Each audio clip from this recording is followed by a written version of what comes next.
Welcome to That Entrepreneur Life, a podcast about entrepreneurship that takes you from idea to launch and beyond. Each week, your hosts, Andrew Lees and Clint McPherson, discuss different business topics aimed at adding value to any entrepreneur's journey.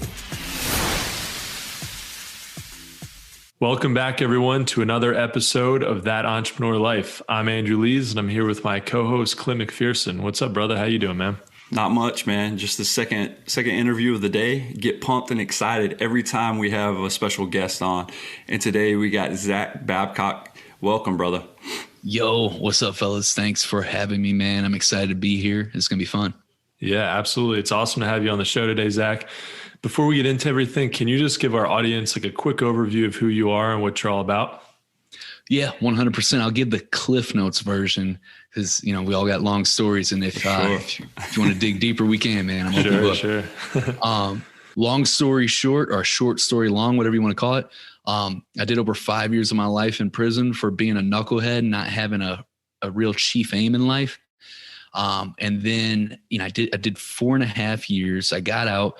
And then I went back to prison this 20 days before my twin sons were born. And that was the moment where I was like, dude, I'm done. I'm gonna own the rest of my life. I got out, became an entrepreneur. There wasn't any other opportunities as far as like corporate America goes.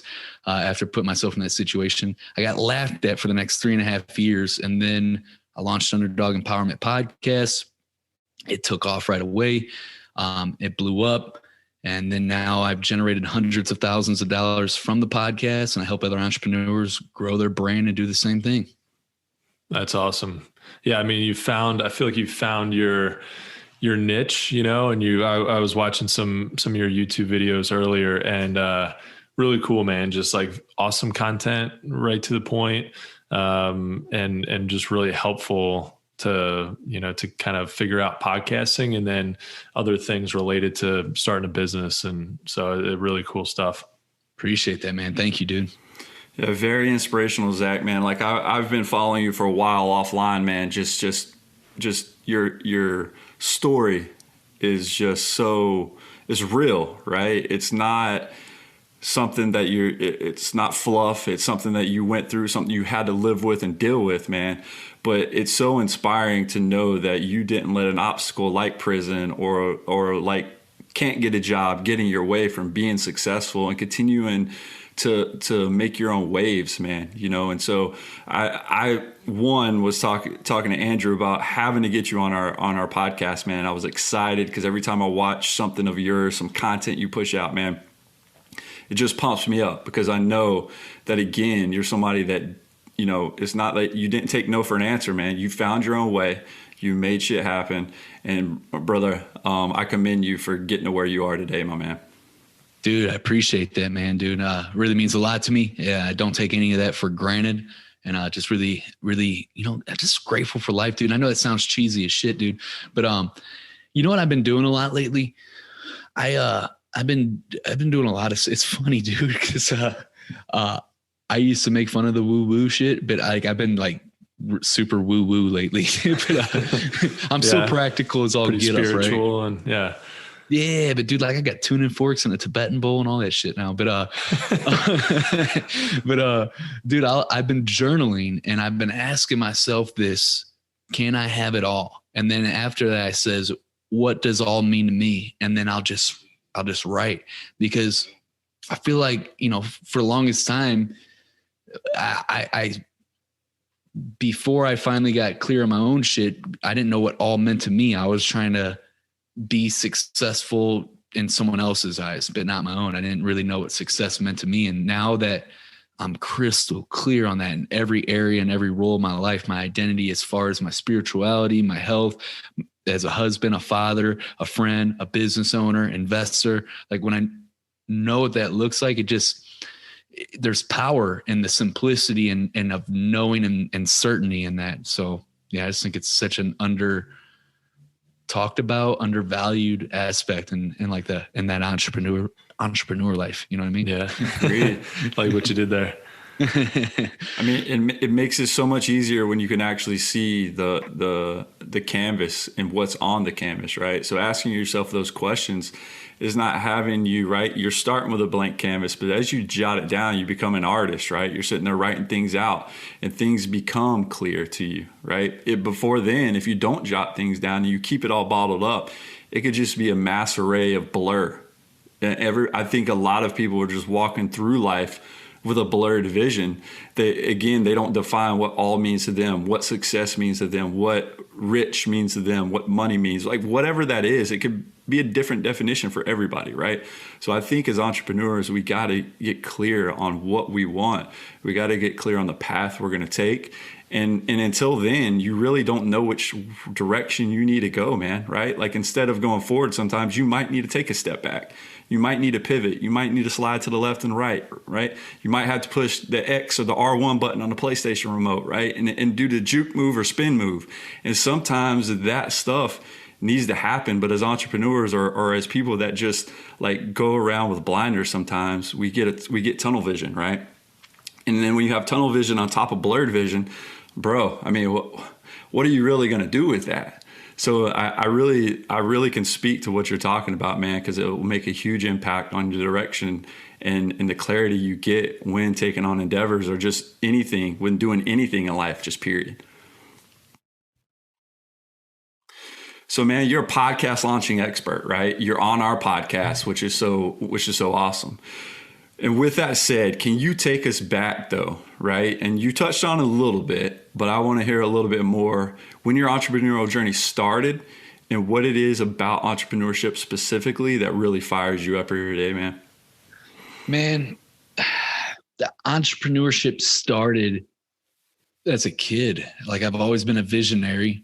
I used to hustle fake weed in grade school and Pokemon cards. You know what I'm saying? Go hand in hand. Yeah. Oh shit. So I mean, it's always been there. You know, then I was a rapper in a rap group, and I used to always be the one that made the studio time happen. Book shows, hustle up the tickets to pay for the shows. Like, you know, it's just always been there. My first job was McDonald's. I lasted half a shift, and then I pulled a Scarface off of Half Baked. I was like, fuck you, you're cool. You know? So, I mean, it's just always been there, but I never knew what the word entrepreneur meant. But then when I went to prison, the second time, missing out on my twin son's birth, I knew that, you know, that I was going to get home and I was going to do whatever the hell it took to be in my kid's life and to be a good dad. And that's about all I knew. And so I was like, man, I know I'm not going to be able to get a job. And plus I don't want a job. I always hated jobs. I want something that, you know, that I can control my own income. That's why I always gravitated towards sales jobs and knocking door to door and stuff like that. And so I had experience doing a lot of door to door as a teenager, a lot of, you know, selling thermal windows, siding, gutters, decks, basements, you know, selling meat off the back of a pickup truck. That shit was horrible, by the way. I didn't last long in that because it was a horrible product. But I had that experience. So that was my, what do you call that? Not a reference point. Yeah, I guess like a reference art. Yeah, my association of business. Like, oh, if I go out and sell stuff, I can make more money. And then, so I knew that. And then coupled with that, the Ferguson shit happened with Michael Brown, and I'm from Ferguson. And so I remember in prison, like, hey, your town's on fire. I'm like, what are you talking about? And I go turn on CNN. I'm like, holy shit. And so I was like, okay, how can, you know, I use this and bring some good about it when I get home? Like, oh, dude, I can go and make these T-shirts that have I Heart Ferguson on them and these wristbands. I could go door to door, sell them, and provide for my family. It's a hell of a business model, by the way. Hey, you gotta catch the trends, right? Yeah, I guess that was the start of it. That's what I was plotting on. And that never happened, by the way, but that was like what was like kind of leading towards it. And I ended up starting with network marketing when I got out for 2 years and then moving on to other shit. Sorry for the long-winded answer too. Oh no, man. I love it. It's cool. Yeah. So you said that you kind of struggled a little bit for a few years trying to figure out how you could really get some traction. What was it that finally, you know, that kind of clicked, or what did it just take that long to learn a bunch of different things to put into practice? Man, powerful question. Really good, dude. And I think it was both. For one, I had to develop the skills, right? The skills got to be there. You got to, as an entrepreneur, I don't know, if you're getting started out and you haven't like broken through and you're not making like 10K consistently every single month, you got to, and this is something you always got to do, but you got to develop skills and character. You got to have strong character and tangible skills that the marketplace wants and needs and will pay for. And, I had to go through that process of developing marketing skills and all this stuff. But then there was also that moment because, when we're in the business, like I was, when you're in the bottle, you can't read the label on the outside. So long story short, I went out to this event that I got invited to speak at. And, I told my story the first day and they loved it, whatever. I don't know if they loved it. They said they did. But then, Marshall came up to me. He's like, "Hey dude, can you speak tomorrow? And when you speak tomorrow, can you just talk about podcasting?" I'm like, "Yeah, sure. No problem." And so I went up there and I just talked about everything I knew about podcasting, about interviewing big name guests, making a little bit of money from affiliate income and growing the downloads and getting it ranked on Apple. And everybody's eyes were lighting up and they're asking questions. And at this point, I had already developed my marketing skill. I invested in a mastermind to learn how to craft copy and all that stuff. So I was ready. But then I was like, damn, people want this. And I was like, and I have this skill and I have like proof that I do this, So I was like, okay. And so I put out the offer, made 11K in March of 2019. Before that, I've never made more than like $1,300 a month in my life in a single month. Period. Yeah. And I made 11K and I was like, holy shit, this is real. This can be done. Yeah. I mean, that moment of proof is like a magical thing, right? Is when you realize that, oh shit, there really is something here. People actually need this. And that's so cool too. When you realize that people need it, you're not having to push something on them. Well, here's my thing. Like, come on, just try it out. It's like if they are coming to you, they're, like you said, they're wide-eyed and they're like, they need that info and they want it and it's helpful to them and they're coming to you. That's the dream right there, honestly, Amen, dude. Yeah. It was that moment, like you said, it's like, it clicks and you're like, holy shit, dude. It's a beautiful thing. Something here. That's awesome. So yeah, I mean, so you help people. So then from there, you've worked on helping a lot of entrepreneurs launch their podcast and quickly get it to six figures, which is kind of a tall task. I mean, there's a lot of people saying, "Oh yeah, you can make a ton of money in podcasting," but they're not really telling you how. So I thought, we thought you're on a podcast, you're on our podcast.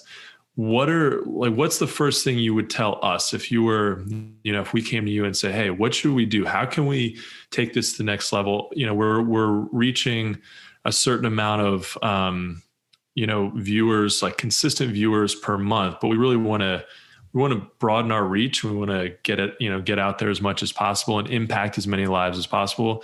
What would your first piece of advice be for us? Yeah, man. So there's a bunch of different ways to like broaden the reach and grow the audience, but your 80-20, the lever that you want to is really simple. It's just going on other podcasts, just like I'm doing right now. Go on other podcasts that have your audience and then just jam out, be yourself and then plug your show like Underdog Empowerment and stuff like that. And then that's it. Dude, I swear to God, I've been on over 300 podcasts and I have not done any paid ads for the podcast. Actually I have. I tried it and nothing worked. Cause I'm not an ads guy. I tried it for a few weeks and then I was like, I'm just going to wait till I actually, when we start revving up paid ads and shit. But it's been all organic and there's been a bunch of other ways too, like tactics and stuff. But the main 80-20 is just going on other podcasts and just being you. That's cool. Okay. So do you think two things are going to happen? Well, my bad. But two things are going to happen.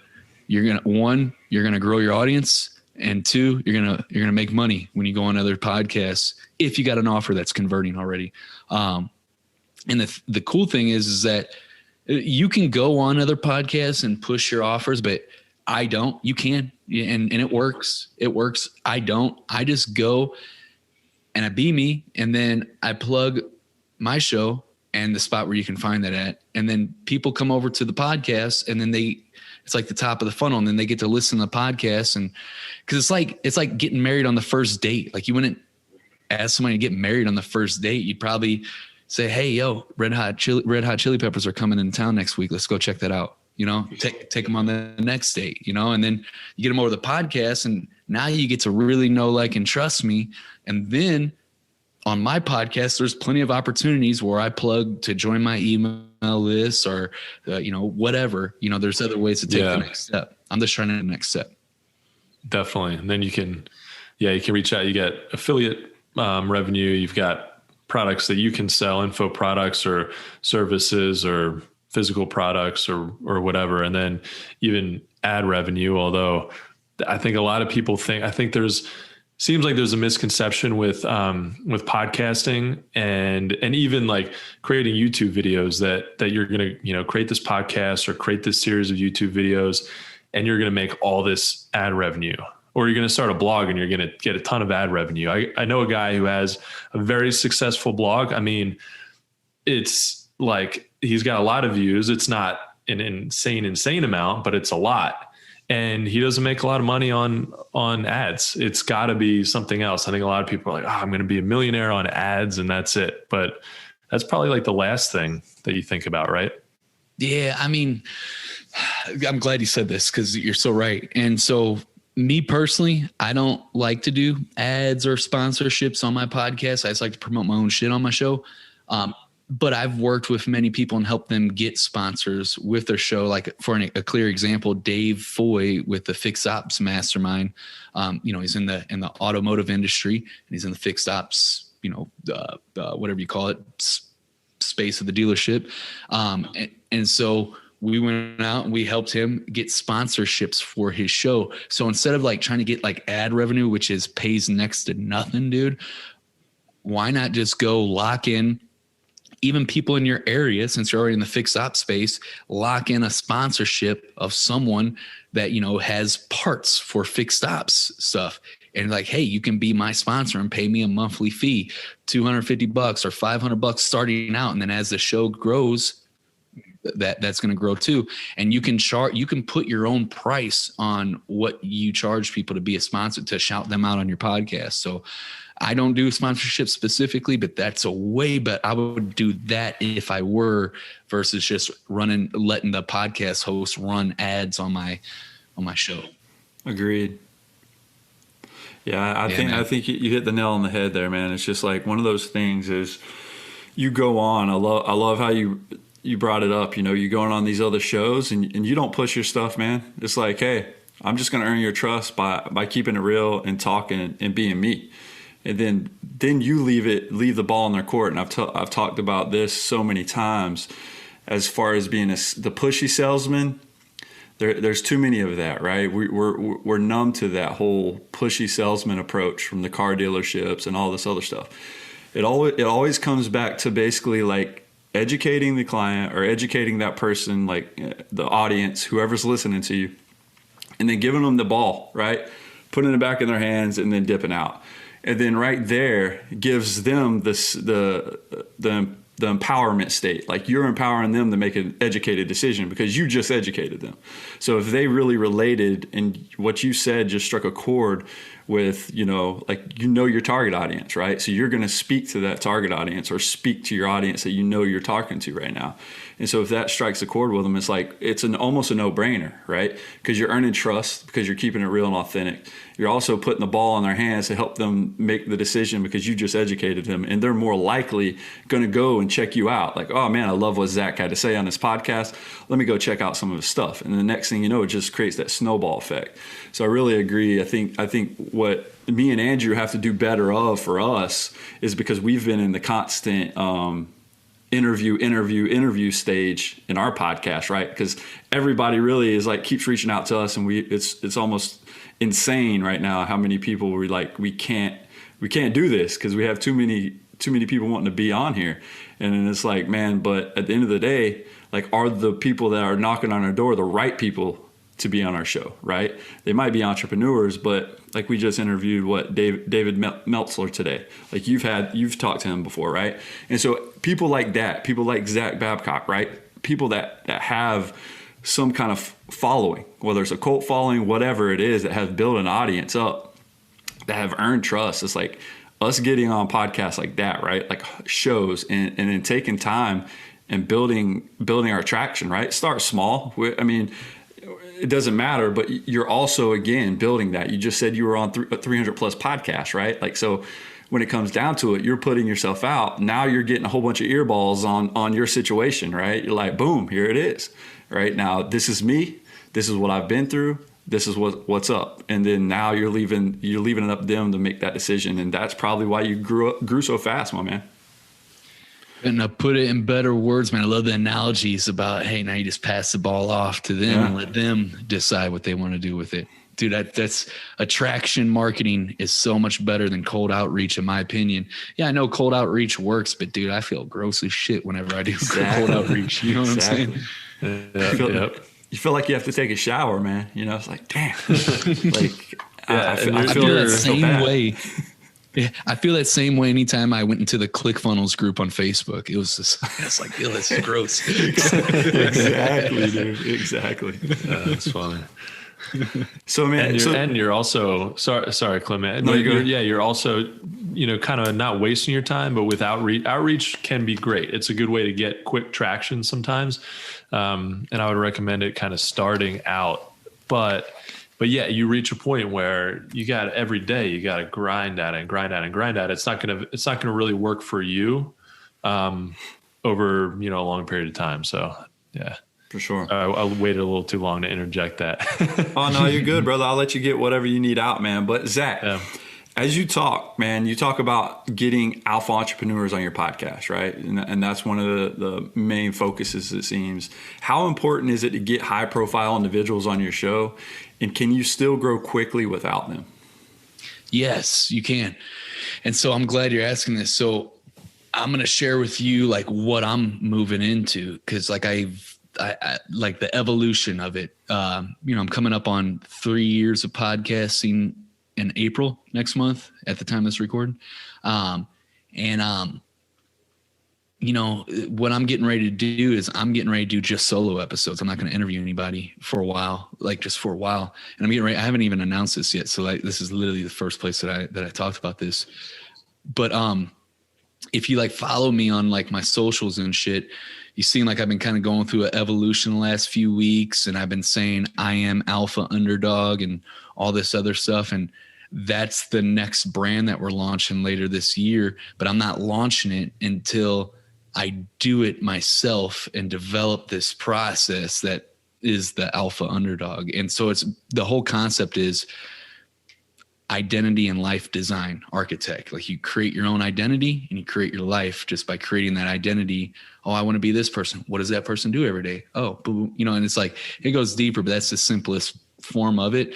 And so I'm creating my identities. I already am, and I'm just, I have everything I need right now to be and become, but anyways, that's kind of like woo woo or whatever. But anyways, that's what it's about. But I got shit batched up till June right now of episodes that we already recorded.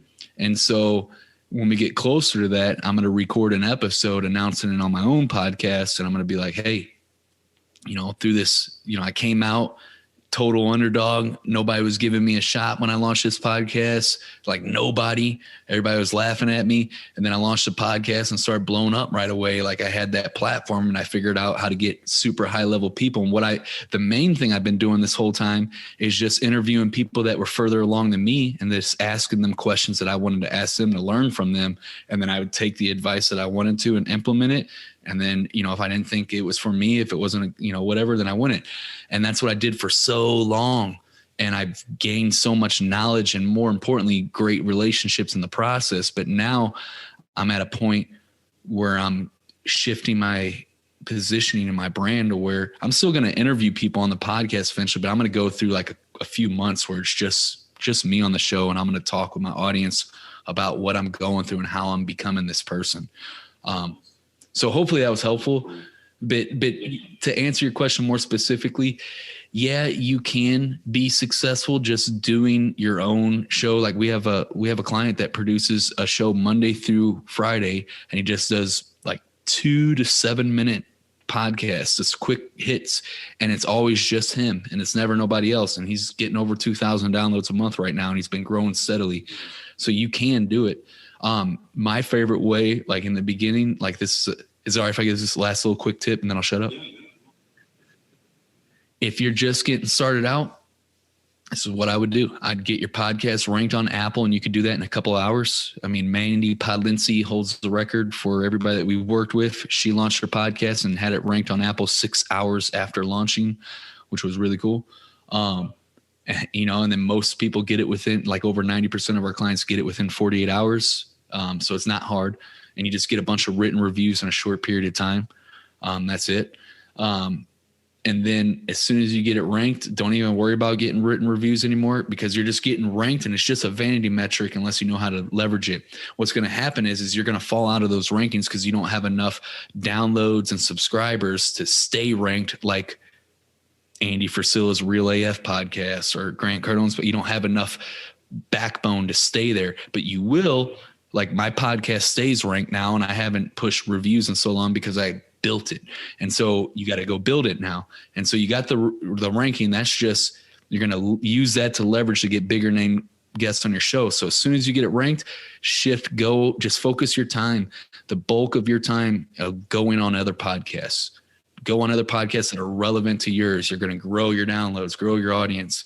And while you're doing that, start interviewing super high level people on your podcast. And that's going to position you in the marketplace above everyone else, because you're interviewing people that they don't have relationships with, and not everybody does, because their time is finite. And if you could show and demonstrate, that's what I did, dude. Everybody, you know, there was a lot of people interviewing high level people, but most people would do it on Zoom. I was like, fuck this. I'm gonna go travel and sit down with Andy Frisella and sit down with Bedros Killian. I'm gonna get that on video, and now I can chop it up and use it all the time and just show it. And it does wonders for the brand. So yeah, I would do shit like that. And then I would also advise not to be in a rush to monetize the podcast, and put the main focus on just growing the audience and making it a kick-ass show, and the money's going to follow that. And all of 2020 and so far all of 2021, you can't find an episode where I pushed an offer on it, because I said, fuck that. I'm just going to I'm going to stop pushing offers on my podcast. I'm just going to have a cool ass podcast, and I'll monetize on different platforms, because I'm going to demonstrate how much ass I'm kicking on the podcasts on the other platforms. And then I'll run offers on those social media stuff. So then you're sending people from your podcast to those other offers, right?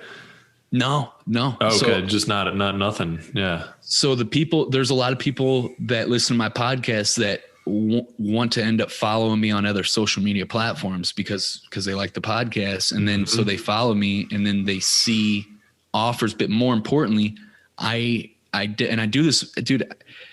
We haven't even hit paid ads yet, and we're going to fucking kill it when we do. But dude, like, we're scaling to 7 figures right now. And not saying that, I'm just doing this to illustrate a point. Like, it's all been kick ass on the podcast, and then put an organic post on Facebook that converts people. And then we got monthly recurring services. And so that's how we built the model. Haven't even had to do, it's that simple. And what I do is I use Facebook, and I use other social media platforms too, but, you know, because people sometimes will cross over. But all I do is just demonstrate what I'm doing on the podcast. So I'll show, hey, I just locked in an interview with Grant Cardone. Hey, then I'll do it again. Hey, I just interviewed Grant Cardone, and take a screenshot of it or whatever, or take a picture. And then I'll do it again when it releases. Hey, the episode's live. And so I just leveraged me hanging out with Grant Cardone 3 different times. And then I'll do it. I'll keep on doing it with the little clips. Yeah. I'll show whenever I just hit 200,000 downloads recently, made a post about that. All I'm doing is just showing what we're doing with the podcast, and then, you know, then put out offers. Yeah. And it's helpful, super helpful content. And if you're just showing people, hey, this is what I know about, this is what I'm really good at and what I'm passionate about, then I feel like if they don't feel like they're being sold to all the time, I feel like they're maybe more likely to, convert. at some point, right? You're playing the long game. I feel like it doesn't hurt to put a call to action in there sometimes, but and I'll clear that up too. Like I have a call to action to join my email list on almost every episode, and then I have like call to actions to follow me on Instagram. I'll have call to actions to join the Facebook group for Underdog Empowerment, and when you join that group, it's optional, but it says you want our newsletter for the podcast, and then I have call to action. I'm not saying don't have call to actions, and definitely focus on building your lists. But like, I don't like push offers on the podcast anymore. And there's nothing wrong with pushing offers on the podcast. I just chose lately just not to. I just been jabbing for like a year and a quarter now. Yeah. I'm ready for a haymaker, bro. One big old knockout punch. There you go. It's the lead nurturing process, man. And that's really what you're doing, brother. I mean, just from hearing what you're saying, right? It's like, you're nurturing, and it's not really lead, right? It's just you're nurturing your audience, and then boom, you're hitting them with a jab, and then you're going to come with a haymaker one time, right? But yeah, the call to actions always need to be there, and they never need to go away. But it's not like all in your face. It's the same approach, like you said, man. Focus on your podcast, make a kick-ass show, and then hey, that's why you have other social media accounts, right? You know your audience, you can go over to Facebook or an Instagram or a TikTok or whatever and sell what you're trying to put out. And I love that approach, man, with which is something we might have to implement, my man, is like, hey, we just had Zach Babcock on the show, right? Like letting people know that. We just interviewed you, right? Dave Meltzler. All these people that we had 2 awesome interviews in one day with 2 kick-ass individuals. Episode coming soon, right? And then you keep that engagement method. It's almost the same guys that you see like that are really hot on YouTube, right? They'll throw a clip out, like a 2-minute clip or 1-minute clip, just saying what their new YouTube video is going to be about, going to be released in a day or 2 day at whatever time, and then you click it, you're only able to watch a little bit of it, and now you have to click over to go to, I mean, it's that nurture process, right? You're interacting with your audience and letting them know that, hey, you haven't forgot about them, you don't want them to forget about you, and then at the end of the day, they're going to get value added by following or watching or listening to whatever you're putting out, which I love that approach, man. Amen, man. Appreciate you, man. So Zach, through your entrepreneurial journey, from the highs to the lows, what do you think is the hardest thing about being an entrepreneur for you? Lately, the hardest part, I say this, I'm like, dude, I'm humble as fuck, dude. Like, I'm not an arrogant dude. I'm very confident too. At the same time, I'm super confident, but I'm not arrogant, right? And I'm super humble and shit. But I got blessed by going to prison and all that shit, because that showed me that, I mean, this entrepreneurship, there's nothing you're going to throw at me that I'm like, oh my God, I can't do this. You know what I'm saying? Right. So I got lucky in that perspective. Aspect. Yeah. So I got lucky in that aspect. But the hardest part would be for me is like making sure that that money is right, because now we have a whole team, and it weighs on me when I think about my family and everybody else's family that's relying. At the end of the day, we got a whole team, but at the end of the day, it's all my responsibility. You know what I'm saying? And so I got to make sure that the ship's right and that we're producing and that everybody's getting fed. And so it's a good thing, but it's also, you know, it's like, okay, there ain't no fucking around. Let's go out and make it happen. Yeah. It's probably healthy that you have that fear, or maybe not fear, but just that you're considerate about that, because if you weren't, you just kind of mean that you might not care about the people who work with you and, you know, and for you. So I think that's really very natural to have that concern. Like, oh man, this is my income, but it's also other people's. And you just want to make sure that you can always, you know, keep everybody, on the payroll as long as possible, and, you know, and help them with their journey too. So I think that's really cool that, you know, really responsible that you're keeping an eye out for that. Because some people might not really care. They might be like, well, if this goes away, if, you know, I take a dip and I have to let some people go, whatever, but it's not whatever. It means you care about people that you work with. Yeah, man. Well, the thing that the best advice for that, build your reserve accounts, like build 3 months worth of payroll in reserves. So whatever your current, say you got 10K a month that you pay out in payroll, then have 30K in a separate account that's a payroll reserve account ready. So if shit ever does hit the fan, you got 3 months to still pay your team. You know what I'm saying? And that's huge, dude. Yeah, I mean, that shows that you're not getting complacent with the process either, right? I mean, I like for a perfect example, hey, I was in the military for 10 years, going and doing different things, and then I got injured because of complacency, right? So we ended up getting attacked 2 weeks before I redeployed to come back home. But as a unit, not just an individual, but as a unit, we got complacent, right?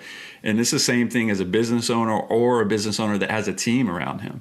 And you just said, you have that, there might be a little struggle with, hey, like, I can't, like, let me get out here and make it happen. Like, I have to, because I can't let everybody behind me down. Right. And so that whole complacency mindset can get you in trouble. It got us in trouble downrange. I ended up getting medevaced home and all that stuff. But that's a different story, different day. But that shows you complacency can set in. You're 2 weeks from going home, right? And the next thing you know, boom, you're getting medevaced out of theater because the unit as a whole let their guard down. And as an entrepreneur, I really think it's important for us not to let our guards down, especially when we have teams and we're responsible for the livelihood of everybody that's involved, right? Because you care. It shows that you have a heart. It shows that you want them to do better. It shows that you want to do better, so they can actually get what they signed up for, right? For you to help take care of them, for you to put money in their pocket, because they're doing their thing, right? And so they're relying on you to do your thing and keep up your end. So I really love that that whole approach, man. For sure. Thank you, bro. Appreciate you. So, man, Zach, I think, brother, we can talk. I really think I could talk to you, and me and Andrew probably can talk to you all day, man. And there's probably so many stories that we can go back and forth with and learn from, and just learn from each other's journeys. But as we wrap up this episode, man, if you can leave our listeners with one piece of advice, what would that be? Oh, that is hard, but man, because there's a lot of good pieces of advice, right? Sure. Well, at least I think they're good. But I would say this, man. At the end of the day, you can control everything. So what I mean by that is, like, all right, technically you can't control everything. You can't control what happens to you in life sometimes. Sometimes, fucking some dude can cut you off and run you into the side of the road, and you have to get your car's totaled or whatever. Shit can happen to you. However, in that, whatever happens to you, though, after that, you get to control how you choose to respond to it. You can be all fucking pissed off and let it ruin your day, or you can decide to think of what's the next best thing that you could do to put yourself in the next best situation. You could calm yourself down and not make a decision emotionally, and ask yourself, what's the next best move that I can do that puts me in the next best position? Ask the right questions, and then you get to choose how you respond to that. And so your responses literally shapes your life, and it's those moments of decision that shapes our life. And so, I did that shit when countless times. I still do it. There's some cool prison stories that I didn't get into, but one that happened just recently. There was a day where it just felt like everything that could go wrong in the business did go wrong. And I'm just sitting there, and I just felt like there was a bunch of fucking fires all around me. And I'm just like, fuck, I'm just putting out fires. I'm like, damn, I thought we got to the point where I'm like almost 80% removed from the business. And now I'm like fucking dragged back in right now. And I hated it. And it was, I don't want to say hated it, but it like was irking me. And I was getting pissed off, dude. And I was like, felt my blood pressure running. I was like rising or whatever, body heat or whatever you want to call it. And I was starting to like get into that negative mindset, and I was going to make some bad decisions, and it was hard. This shit is simple, not easy. Too many people get simple and easy mixed up. It's simple, not easy. It's hard.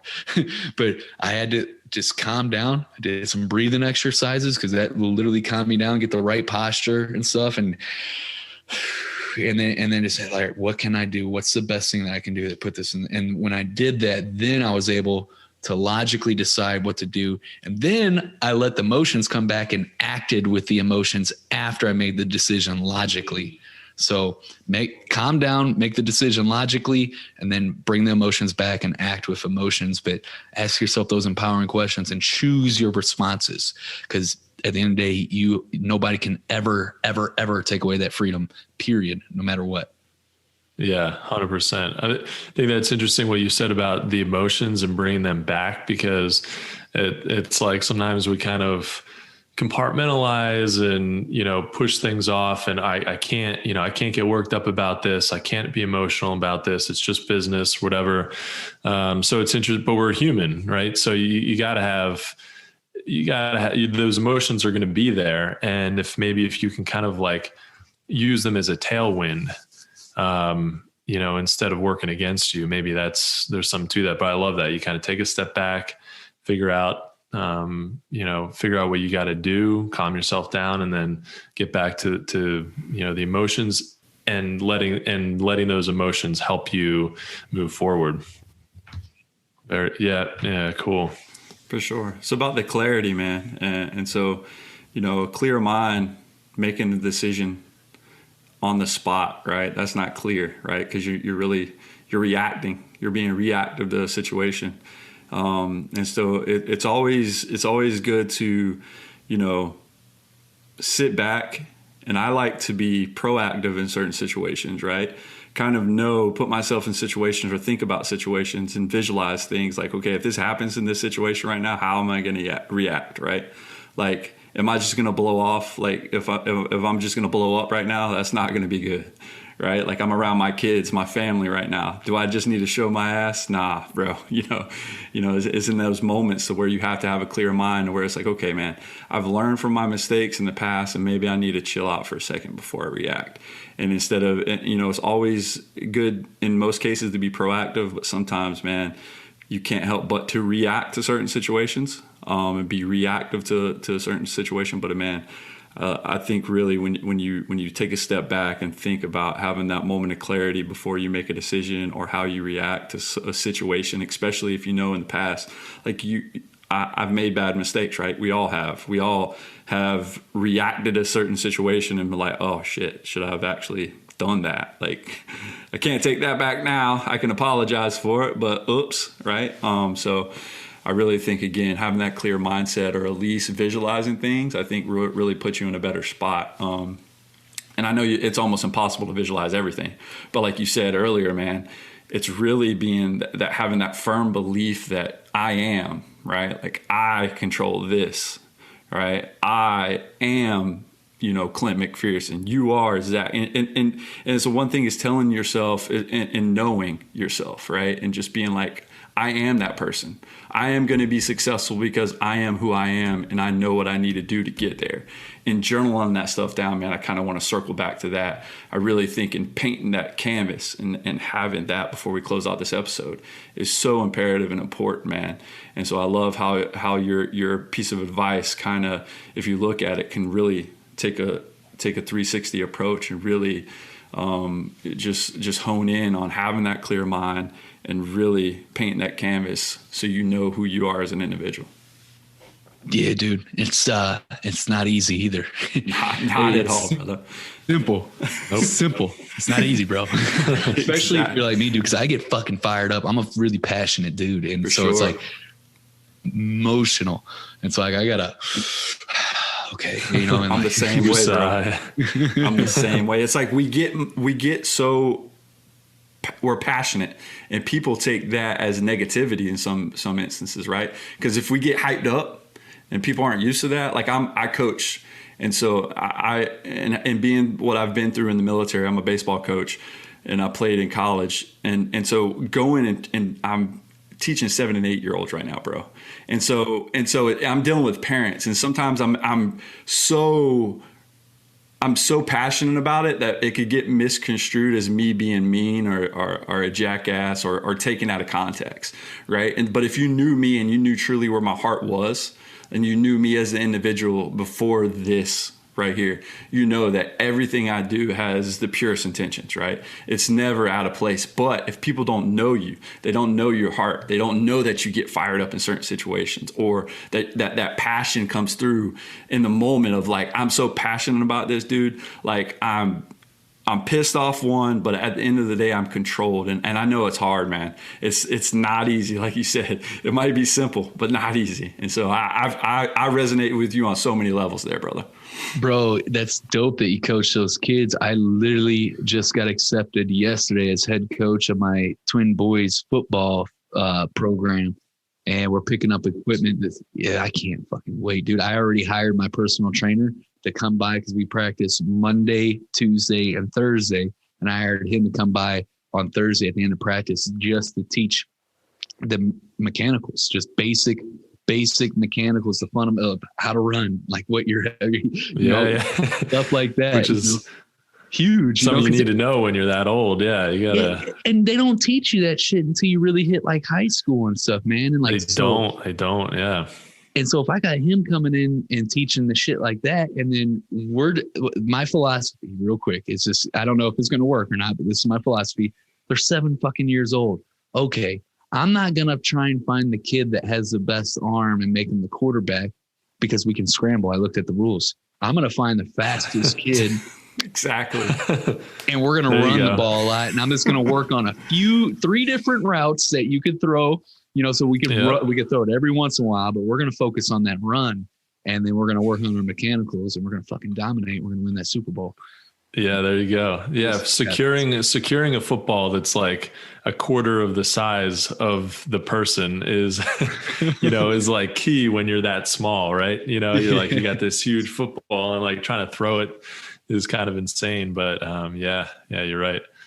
That's awesome. Well, guys, I think that's a wrap for this episode. But from the both of us, Zach, man, we want to thank you for taking the time out of your day and joining us in what we're trying to do on this podcast. That entrepreneur life. Appreciate you having me, man. It was a blast, dude. Oh man, it was awesome to have you on. Thank you so much for listening to That Entrepreneur Life, guys. To learn more about what Zach is working on, check out underdogempowerment.com. If you like what you heard today, please subscribe to our podcast and don't forget to download our free ebook about the success mindset at thatentrepreneurlife.com. Thanks for continuing to support what we do as entrepreneurs, and don't forget to join us next week for another episode of That Entrepreneur Life. Thanks for listening to That Entrepreneur Life podcast. Be sure to visit thatentrepreneurlife.com to join the conversation, access our show notes, and discover our fantastic bonus content. Don't forget to join us next week for another episode as we continue to add value. Until next time.